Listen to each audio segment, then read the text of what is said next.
Motion में आज तक हमने जितना पढ़ा है, ठीक है, उसको एक बार फिर से रिवाइज कर लेते हैं। इसको इकट्ठा लिख लिया जाएगा एक जगह, ताकि आपको जब एग्जाम देने जाना है तो रिवाइज कर लिया फटाक से, ठीक है। तो इसमें क्या क्या पढ़े हैं? रेस्ट पढ़े हैं, मोशन पढ़े हैं, scalar quantity, vector quantity, distance, displacement, uniform motion, non uniform motion, speed, average speed, velocity, average velocity, acceleration और रिटार्डेशन। इतना चीज हम लोग पढ़ चुके हैं। अब इसको धीरे से रिवाइज कर लेते हैं फटाक से, है ना। फटाफट रिवाइज करते हैं। तो रेस्ट क्या होता है? तो मैं फटाफट रिवाइज करवा रहा हूँ। जैसे रेस्ट मान लो क्या होता है, कोई ऑब्जेक्ट मान लो स्टेशनरी पोजीशन में है ना। जैसे कोई ट्री है, अगर ये स्टेशनरी पोजीशन में है और इसके रिस्पेक्ट में कोई ऑब्जेक्ट जो है मूव कर रहा है ना, अगर नहीं मूव कर रहा है, ठीक है, वो भी क्या है, जैसे एक कार खड़ी है इसके सामने और ये भी रेस्ट में है, ये भी स्टेशनरी पोजीशन में और ये भी स्टेशनरी पोजीशन में, किसको कह देंगे कि ये बॉडी क्या है, रेस्ट में है। मोशन क्या है? तो मोशन भी बस वही है कि एक मान लो यहाँ पे ट्री है और एक कार है ना। ये कार इसके रिस्पेक्ट में जो है मूव कर रहा है, कार यहाँ पे चला आया, ठीक है। तो किसी रेफरेंस पॉइंट के रिस्पेक्ट में अगर कोई ऑब्जेक्ट मूव कर रहा है ना, रेफरेंस पॉइंट यानी स्टेशनरी ऑब्जेक्ट जो भी हो, जैसे हमारा घर हो गया, कोई दीवार हो गई खड़ी है ना, एक ट्री हो गया, ये सब रेफरेंस पॉइंट हो गया या स्टेशनरी। इसको रुका हुआ बोले, जो बॉडी रुकी हुई है उसके रिस्पेक्ट में अगर कोई ऑब्जेक्ट जो है चल रहा है, उसको कहेंगे हम वो मोशन में है ना। और स्केलर क्वांटिटी क्या होता है? तो भाई जिसका मैग्नीट्यूड दिया हो और डायरेक्शन न दिया हो, है ना, उसको क्या कहेंगे हम? Scalar quantity. और इसका एग्जांपल क्या हो जाएगा स्केलर क्वांटिटी का? डिस्टेंस, है ना, स्पीड। इसमें से देख लेंगे ना, इन सब में से याद कर लेंगे कौन कौन सा है वेक्टर क्वांटिटी, कौन कौन सा है स्केलर क्वांटिटी, ठीक है। तो इसमें क्या हो जाएगा? डिस्टेंस हो जाएगा, ठीक, स्पीड हो जाएगा, एवरेज स्पीड को भी कह सकते हैं कि ये भी स्केलर क्वांटिटी है ना। और उसके बाद यहाँ पे एक्सीलरेशन जो है हमारा वेक्टर में चला जाएगा। तो देखते हैं वेक्टर क्वांटिटी क्या होता है, जिसमें मैग्नीट्यूड और डायरेक्शन दोनों दिया है। इसमें क्या है, सिर्फ मैग्नीट्यूड दिया रहता है, डायरेक्शन नहीं दिया रहता है। और इसमें क्या है, मैग्नीट्यूड और डायरेक्शन दोनों दिए रहते हैं। तो इसके एग्जाम्पल क्या क्या हो जाएंगे? इसके एग्जाम्पल हो जाएंगे डिस्प्लेसमेंट, है ना, डिस्प्लेसमेंट हो जाएगा, वेलोसिटी हो जाएगा, इसके एग्जांपल डिस्प्लेसमेंट, वेलोसिटी। और क्या है इसका? एक्सीलरेशन, रिटार्डेशन, है ना। ये सब किसके एग्जांपल हो जाएंगे? एक्सीलरेशन, रिटार्डेशन, ये सब वेक्टर क्वांटिटी के हो जाएंगे। यहाँ पे लिख लेना चाहिए, क्योंकि मतलब कभी याद है कि मतलब ये किसका एग्जांपल है, तो हमें फटाक से याद आ जाएगा कि हाँ इसका एग्जांपल है ना। तो एक्सीलरेशन और रिटार्डेशन इसके एग्जांपल है ये वेक्टर क्वांटिटी, ठीक। अच्छा, अब डिस्टेंस क्या होता है? तो भाई कोई भी ऑब्जेक्ट या कोई भी बॉडी जब मूव करती है तो वो कितना एक्चुअल पाथ कवर कर रहा है ना। जैसे कि अगर पाथ ऐसे गोल गोल घूम के गया है ना, कोई रास्ता है ऐसे सर्कल में घूम के गया है, टेढ़ा मेढ़ा गया हो, तो एक्चुअल वो कितना पाथ कवर कर रहा है, ये है एक्चुअल पाथ उसका, है ना। तो ये क्या होगा, ये एक्चुअल पाथ जो है उसी को हम कहेंगे डिस्टेंस, है ना। तो actual path covered by your body या actual length covered by your body is called as known as distance. Displacement क्या होता है? जैसे अगर ऐसा ही सर्कल कोई और बॉडी कवर करे या यही बॉडी कवर करे और बोला जाए इसका डिस्प्लेसमेंट होता है ना, तो हमारा इसमें तो ये एक्चुअल पाथ था। और डिस्प्लेसमेंट क्या है? Shortest distance covered by your body, ठीक है, shortest distance covered by your body. तो भाई शॉर्टेस्ट डिस्टेंस क्या हो जाएगा? कोई दो पॉइंट है, तो यहाँ से जो शॉर्टेस्ट डिस्टेंस मान लो ऐसे बना दिया गया, तो ये हमारा हो गया शॉर्टेस्ट डिस्टेंस। इसी को हम क्या कहेंगे? डिस्प्लेसमेंट, है ना। कोई डाउट? हाँ, तो ये एक्चुअल पाथ, ये शॉर्टेस्ट डिस्टेंस, ठीक। यहाँ पे ऐसे शॉर्टकट में लिख सकते हैं कि भाई ये एक्चुअल पाथ कवर करता है, ठीक है। एक्चुअल पाथ या एक्चुअल लेंथ दोनों कह सकते हैं। और ये क्या होता है? शॉर्टेस्ट डिस्टेंस जो एक ऑब्जेक्ट के द्वारा कवर किया जाता है, शॉर्टेस्ट डिस्टेंस, है ना, जो सबसे कम डिस्टेंस कवर किया। जैसे घूम के कितना भी बॉडी गया हो, वो अगर उसी पोजीशन में फिर से अगर मतलब पहुंच जाएगा, मतलब जहां पहुंच रहा है वहां से डायरेक्टली हम देखेंगे कितना शॉर्ट डिस्टेंस जो कवर कर रहा है, उसी को कहेंगे। जैसे मान लो सर्कल वाला अगर देखा जाए, कोई ऑब्जेक्ट है और यहाँ से मूव करके फिर से वो यहीं पे आ गया, तो इसका डिस्प्लेसमेंट क्या हो जाएगा?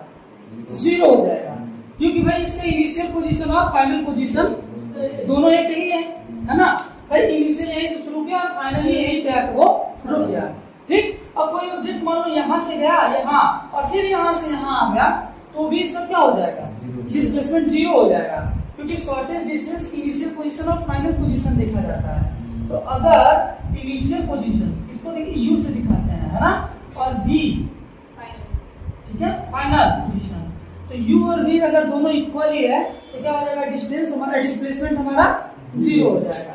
ठीक, यूनिफॉर्म मोशन क्या होता है, कोई भी ऑब्जेक्ट, है ना, अगर वो इक्वल इंटरवल ऑफ टाइम में इक्वल डिस्टेंस कवर कर रहा है, यानी कहने का मतलब ये है कि हम 2 मिनट में 2 किलोमीटर गए, फिर अगले 2 मिनट में 2 किलोमीटर गए, फिर अगले 2 मिनट में 2 किलोमीटर गए।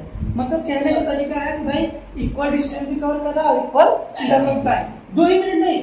जैसे मान लो हम यहाँ से अगर यहाँ जा रहे हैं, ठीक, तो हमें यहाँ से 5-5 किलोमीटर ही लग रहा है, तो यहाँ 2 मिनट में हो जाएगा 5 किलोमीटर।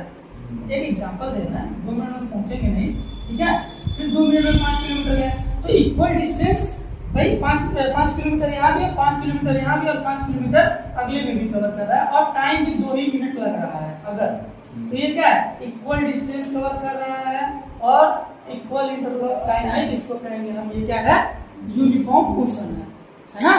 यूनिफॉर्म मोशन की एग्जांपल क्या क्या हो जाएंगे, जैसे हमारा जो प्लेनेट है अर्थ, वो सन के अराउंड जो है क्या करता है, मूव करता है ना, तो सन के अराउंड मूव करता है, तो उसको क्या कहते हैं कि हम, कि भाई ये इसका एग्जांपल है ना, क्या हो जाएगा, motion of earth around the sun, motion of earth around the sun, है ना, ये एग्जांपल हो जाएगा यूनिफॉर्म मोशन का।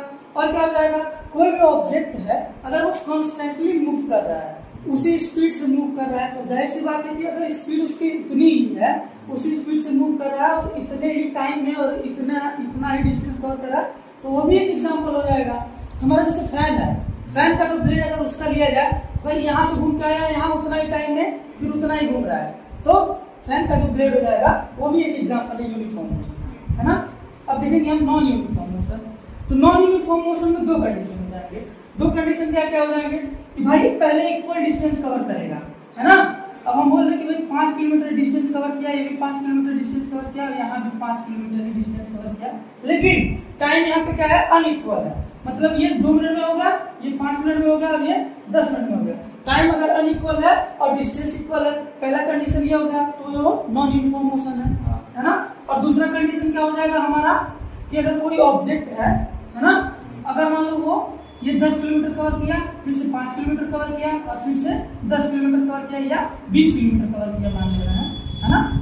और ये सब कितने मिनट में हो रहा है, मान ले रहे हैं कि भाई ये 10 मिनट में कवर किया, ये भी 10 मिनट में कवर किया, ये भी 10 मिनट में कवर किया, तो यहाँ इक्वल इंटरवल ऑफ टाइम और अनइक्वल डिस्टेंस कवर कर रहा है ना। और यहाँ पे क्या था, इक्वल डिस्टेंस कवर कर रहा था, अनइक्वल इंटरवल ऑफ टाइम में, और यहाँ पे जो है अनइक्वल डिस्टेंस कवर कर रहा है इक्वल इंटरवल ऑफ टाइम में। तो 2 कंडीशन इसमें होते हैं, इसी को कहते हैं हम नॉन यूनिफॉर्म मोशन। इसके एग्जांपल क्या हो जाएंगे, इसका एक एग्जांपल कुछ भी अगर दे सकते हैं हम, जैसे कोई कार है अगर भीड़ में चल रही है ना, तो वो भीड़ में अगर चल रही है तो इक्वल डिस्टेंस इक्वली कवर नहीं कर पाएगा, है ना, इक्वल इंटरवल ऑफ टाइम में नहीं कवर कर पाएगा। भाई यहाँ से यहाँ गया तब तो कोई सामने चीज आ गई, रोक दिया, उससे क्या स्पीड कम हो गई, है ना, फिर उतना दूर जाएगा तो टाइम लगेगा ना उसको।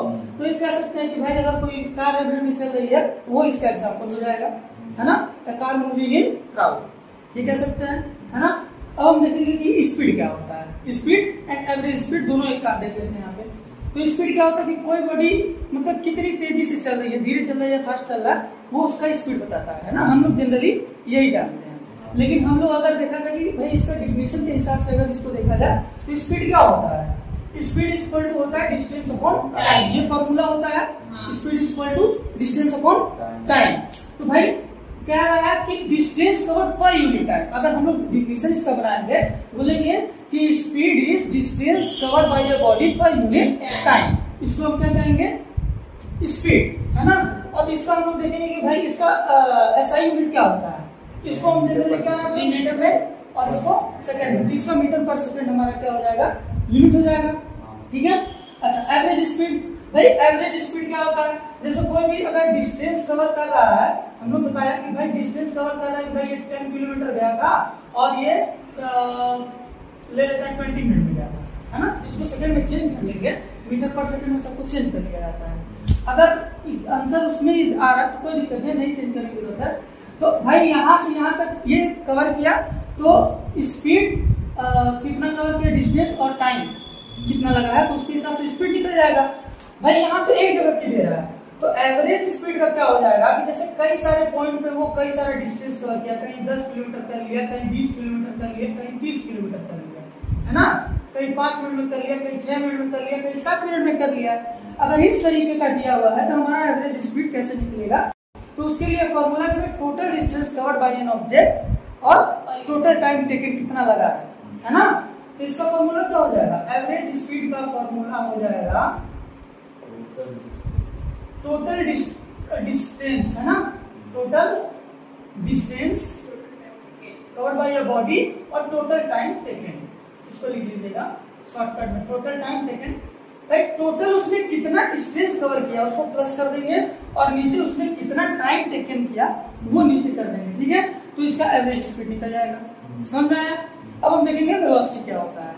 भाई हमने देखा कि ये स्पीड क्या होता है, डिस्टेंस अपॉन टाइम, तो वेलोसिटी क्या हो जाएगा, डिस्प्लेसमेंट अपॉन टाइम, है ना। तो वेलोसिटी इज इक्वल टू लिख देंगे हम डिस्प्लेसमेंट अपॉन टाइम, है ना, यानी कि displacement covered by an object पर यूनिट टाइम, ये कह सकते हैं, है ना, displacement covered by an object पर यूनिट टाइम। अब इसका ऐसा यूनिट क्या हो जाएगा, भाई इसको भी मीटर में ही नापते हैं और ये सेकंड में, इसका भी मीटर पर सेकंड हो जाएगा। और जो हमारा एवरेज स्पीड था उसका भी मीटर पर सेकंड ही होगा। अगर कभी पूछ दिया जाए 1 नंबर 2 नंबर में तो उसका बताना कि एवरेज स्पीड का भी जो हमारा ऐसा यूनिट होता है वो मीटर पर सेकंड होता है ना, क्योंकि भाई मीटर में ही और सेकंड में ही तो नापेंगे उसको भी, तो मीटर पर सेकंड उसका ऐसा यूनिट हो जाएगा। तो डिस्प्लेसमेंट का भी होगा डिस्प्लेसमेंट अपॉन टाइम, किसका होगा, वेलोसिटी, है ना, यानी कि displacement covered by an object पर यूनिट टाइम। समझ में आया? अच्छा, एवरेज वेलोसिटी क्या हो जाएगा, तो भाई ये डिस्प्लेसमेंट जो कवर कर रहा है एक यूनिट टाइम में, ऐसे कई सारे डिस्प्लेसमेंट कवर करेगा यूनिट टाइम में इसी तरीके से। जैसे इसका एग्जांपल है, सेम इसका भी एग्जांपल उसी तरीके से हो जाएगा। और इसका फॉर्मूला फिर क्या हो जाएगा कि total displacement covered by an object total time taken, है ना। तो एवरेज वेलोसिटी लिख देंगे हम टोटल डिस्प्लेसमेंट, है ना, total displacement by total time taken, है ना। भाई टोटल कितना डिस्प्लेसमेंट उसका कवर हुआ और टोटल कितना टाइम लगा, इसको क्या कह देंगे, एवरेज वेलोसिटी। और डिस्प्लेसमेंट अपॉन टाइम यानी कितना डिस्प्लेसमेंट हुआ कितने टाइम में, उसको हम कह देंगे वेलोसिटी, ठीक है। अब हम देखते हैं एक्सीलरेशन क्या होता है। तो एक्सीलरेशन जनरली हम लोग सोचते हैं कि भाई कोई बॉडी जो है तेजी से मूव कर रहा है, यानी फास्ट एक्सीलरेट हो रहा है, तो उसको हम कह देंगे एक्सीलरेशन, लेकिन ऐसा नहीं होता है ना। तेजी से मूव करना एक्सीलरेशन नहीं होता है। एक्सीलरेशन होता है कि वेलोसिटी में कितना चेंज हो रहा है ना। अच्छा, ये तो वेलोसिटी और इसका हम लोग देख रहे हैं, ये स्केलर क्वांटिटी की वेक्टर क्वांटिटी है। स्पीड हमारा होता है स्केलर क्वांटिटी, है ना, और ये हमारा कौन सा हो जाएगा, वेक्टर क्वांटिटी हो जाएगा, क्योंकि इसमें डायरेक्शन दिया रहता है और स्पीड वाले में डायरेक्शन नहीं दिया रहता है। यहाँ भी हम देखना भूल गए थे कि स्केलर है कि वेक्टर क्या है ना। तो डिस्टेंस हमारा क्या है, भाई डिस्टेंस हम कहीं भी कवर कर सकते हैं। एक पॉइंट से अगर हम जा रहे हैं तो इधर भी डिस्टेंस कवर कर सकते हैं, इधर भी, इधर भी, इधर भी, है ना। तो इसको हम कहेंगे क्या कि ये है स्केलर क्वांटिटी, है ना। वेक्टर क्वांटिटी का क्या होता है, एक डायरेक्शन दिया रहता है कि भाई इसी डायरेक्शन में जाएगा, तो ये क्या हो जाएगा हमारा वेक्टर हो जाएगा। इसका मैग्नीट्यूड और डायरेक्शन दोनों दिया रहेगा तो ये वेक्टर हो जाएगा। इसका सिर्फ मैग्नीट्यूड दिया रहेगा तो ये क्या हो जाएगा स्केलर, इसमें डायरेक्शन नहीं दिया रहेगा, ठीक। तो इसको भी हमने देख लिया, स्पीड और एवरेज स्पीड दोनों क्या हो जाएगा स्केलर, और वेलोसिटी और एवरेज वेलोसिटी दोनों क्या हो जाएगा वेक्टर क्वांटिटी, है ना। अब एक्सीलरेशन का क्या हो जाएगा, तो एक्सीलरेशन होता है rate of change of velocity पर यूनिट टाइम, है ना। भाई एक टाइम में उसकी कितनी वेलोसिटी चेंज हो रही है, तो इसका फॉर्मूला क्या है, acceleration change in velocity. Change in velocity को हम दिखाएंगे कि भाई कोई अगर ऑब्जेक्ट है इनिशियल से चला और फाइनल पे पहुंचा है ना, यू से चला वी, ये इनिशियल पोजीशन बताता है, ये फाइनल पोजीशन। तो फाइनल पोजीशन में से क्या करेंगे, इसको माइनस कर देंगे, यानी कि भाई चेंज हो रहा है ना ये, इसमें क्या rate of change of velocity by time taken, कितना टाइम लगा, इसको क्या कह देंगे हम एक्सीलरेशन, है ना। इसका ऐसा यूनिट क्या हो जाएगा भाई, हमें पता है कि वेलोसिटी का होता है मीटर पर सेकेंड, है ना, तो मीटर पर सेकेंड वेलोसिटी का हो जाएगा, और नीचे लेकिन फिर से टाइम दिया तो ये इसका भी सेकेंड हो जाएगा, है ना, तो इसका हमारा हो जाएगा मीटर पर सेकेंड स्क्वायर, है ना, इसका क्या हो जाएगा मीटर पर सेकेंड स्क्वायर। और ये कौन सा क्वांटिटी हो जाएगा, ये हो जाएगा हमारा वेक्टर क्वांटिटी। भाई हमारा वेलोसिटी क्या है, वेक्टर क्वांटिटी है ना, तो ये क्या हो जाएगा, ये भी वेक्टर क्वांटिटी हो जाएगा। ऐसे भी याद कर सकते हैं, है ना। अब वेलोसिटी भी तरीके से और याद कर सकते हैं, v से वेक्टर और v से वेलोसिटी, है ना। ये कौन सा क्वांटिटी हो गया, वेक्टर क्वांटिटी। अच्छा भाई अगर इसका एग्जांपल देखें तो एक्सीलरेशन में चेंज किस टाइप का होगा, तो ये कह रहा है कि rate of change of velocity पर यूनिट टाइम। चेंज कैसा चेंज भाई, अगर कोई बॉडी चल रही है तो उसकी स्पीड कम हो रही है, ज्यादा हो रही है, या डायरेक्शन अगर चेंज भी कर रहा है ना भाई। डिस्प्लेसमेंट का मतलब क्या है, ये एक स्पेसिफिक डायरेक्शन है, अगर डायरेक्शन उसमें चेंज हो रहा है तो उसके वेलोसिटी में भी चेंज आएगा। कैसे आएगा कि यहाँ से यहाँ अगर कोई बॉडी मूव कर रही है और स्पीड उसका यहाँ भी 30 किलोमीटर पर आवर है ना, और यहाँ भी 30 किलोमीटर पर आवर है, इसकी स्पीड में तो चेंज हो नहीं रहा भाई। 30 किलोमीटर पर आवर से यहाँ भी चल रहा था, 30 किलोमीटर पर आवर से यहाँ भी चल रहा था, लेकिन इसके एक्सीलरेशन क्या हो रहा है, इसकी वेलोसिटी में चेंज आएगा। कैसे आएगा, वेलोसिटी क्या होता है, वेलोसिटी होता है हमारा डिस्प्लेसमेंट अपॉन टाइम। तो यहाँ से अगर सीधे जाता ये तो डिस्प्लेसमेंट इसका यहाँ से यहाँ तक हो जाता, लेकिन अब ये शॉर्टेस्ट पाथ ये हो जाएगा ना, तो इससे क्या हो जाएगा, वेलोसिटी में चेंज आ जाएगा। भाई जब वेलोसिटी में चेंज आ गया तो हमारा उसको कह देंगे क्या भाई, ये एक्सीलरेशन है, समझ में आया। अब बताओ रिटार्डेशन, इसी का जो निगेटिव जो होता है ना, उसको रिटार्डेशन को शॉर्ट में कह सकते हैं कि निगेटिव एक्सीलरेशन को हम कह देंगे रिटार्डेशन, है ना। जैसे इसका अगर एग्जांपल लिया जाए कि ट्रेन फास्ट मूव कर रहा था 30 किलोमीटर पर आवर से, और वो ब्रेक लगाया और स्टेशन पे जाके रुक गया, है ना। मतलब किसी भी ऑब्जेक्ट का स्पीड जो है तेज था और तेज से धीरे हो रहा है, उसको हम कहेंगे रिटार्डेशन। समझ में आ रहा है, बस यही। अच्छा रिटार्डेशन का फॉर्मूला क्या हो जाएगा, इसको अगर हम ए से दिखा रहे हैं, एक्सीलरेशन को डिनोट कर रहे हैं ए से, तो इसको हम ए डैश से डिनोट कर देंगे, ठीक है। इसको ए डैश से डिनोट, इसका भी फॉर्मूला सेम होगा और इसका भी एसआई यूनिट क्या होगा, सेम होगा। समझ में आ रहा है, इसका भी एसआई यूनिट क्या होगा, सेम होगा, मीटर पर सेकेंड स्क्वायर, कोई डाउट। और ये कौन सा क्वांटिटी होगा, तो भाई ये भी वेक्टर क्वांटिटी होगा। समझ में आया। स्पीड को किससे डिनोट करते हैं, एस से, और वेलोसिटी को किससे डिनोट करते हैं, तो v से, डिस्टेंस को स्मॉल d से, डिस्प्लेसमेंट को स्मॉल f से, है ना। और कोई चीज तो है ना इसमें, ठीक है, इसको आप लोग एक बार रिवाइज कर लीजिए।